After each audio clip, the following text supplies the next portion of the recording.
কেমন আছো? আশা করি সবাই ভালো আছো, সুস্থ আছো। তো আমি আজকে চলে এসেছি আমার গুরুদেবের আশ্রমে। এটা আমার এখানকার ঠিকানা হচ্ছে বেতাই, জিতপুর। তো চলো সবাইকে আমার গুরুবাড়ির পুরো আশ্রমটা ঘুরে দেখাই। তো বন্ধুরা, এই যে হচ্ছে শ্রী শ্রী বিশ্ববন্ধু সেবাশ্রম। এটা আমার গুরুদেবের আশ্রম। চলুন সবাইকে ভিতরে নিয়ে যাই। এটা হচ্ছে মেন গেট, দেখতে পাচ্ছেন সবাই।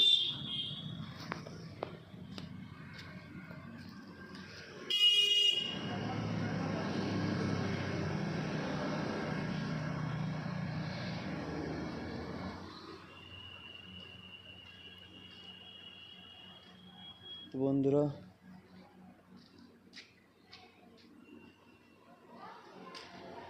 ফার্স্ট যেটা আপনাদের দেখাতে চাইছিলাম, সেই দরজাটা বন্ধ করা আছে।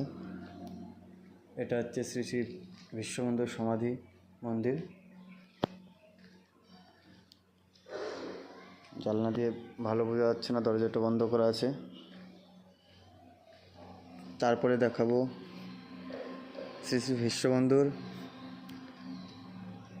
সন্তান শ্রী শ্রী প্রেমানন্দ এবং তাঁর স্ত্রী সমাধি মন্দির। এটা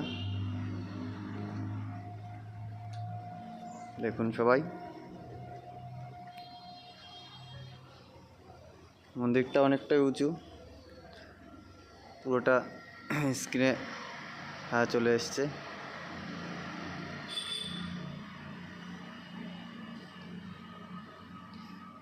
এই দরজাটাও, চলুন সবাই, এই যে আরেকটা মন্দির, এটা হচ্ছে আমার গুরুদেবের মন্দির, সমাধি মন্দির।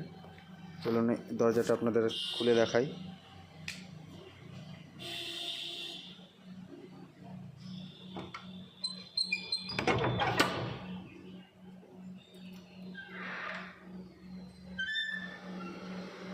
এই দেখুন বন্ধুরা, এটা হচ্ছে আমার গুরুদেব শ্রী শ্রী কৃষ্ণানন্দ গোস্বামী। এটা হচ্ছে ওনার সমাধি মন্দির, এটা হচ্ছে সমাধিস্থল।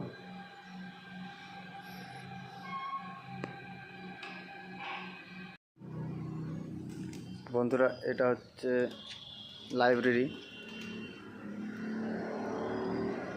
আর পেছনের এগুলো সব ভক্তবৃন্দদের থাকার জায়গা। এটা হচ্ছে নাট মন্দির। সমস্ত ভক্তবৃন্দরা এখানে অনুষ্ঠানের সময় এসে থাকার জায়গা। এখানে অনুষ্ঠান হয়।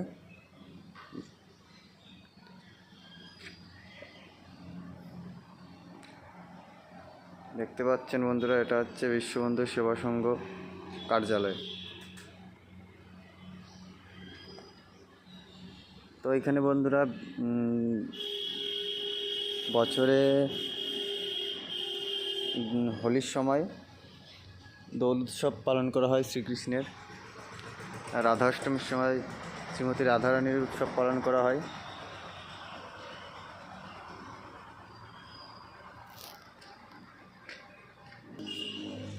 তো বন্ধুরা, সবাই দেখলে, সবাইকে যেটুকু দেখাতে পারলাম। এখানে অনুষ্ঠানের সময় প্রচুর লোক আসে অনুষ্ঠানে। আর আপনাদেরকে বললামই যে বছরে 3টে অনুষ্ঠান হয়। হোলি উৎসব হয়, রাধাষ্টমী হয়, এবং বিশ্ববন্ধুর মৃত্যুবার্ষিকী। এইগুলো কিছু কিছু অনুষ্ঠান পালন করা হয়। তো বড় করে আমরা যেটা জানি, হোলি এবং রাধাষ্টমী, এই দুটো উৎসবই খুব বড় করে পালন করা হয়। তো আমরা সবাই আসি এই উৎসবে অংশগ্রহণ করি, এবং অনেক ভক্তবৃন্দ আসে উৎসবে অংশগ্রহণ করার জন্য, অনুষ্ঠান দেখার জন্য। তো এখানে থাকা খাওয়া কোনো সমস্যা নেই। মেলা হয় ছোটোখাটো একটা। তো 2-3 দিন যাবৎ এখানে আমরা আনন্দ উপভোগ করি। তো বন্ধুরা, কেমন লাগলো ভিডিওটা জানাবেন কমেন্ট বক্সে। তো ভালো লাগলে নিশ্চয়ই কমেন্ট করবেন, একটা লাইক করবেন, শেয়ার করবেন এবং ফলো করতে নিশ্চয়ই ভুলবেন না। ধন্যবাদ, নমস্কার সবাইকে।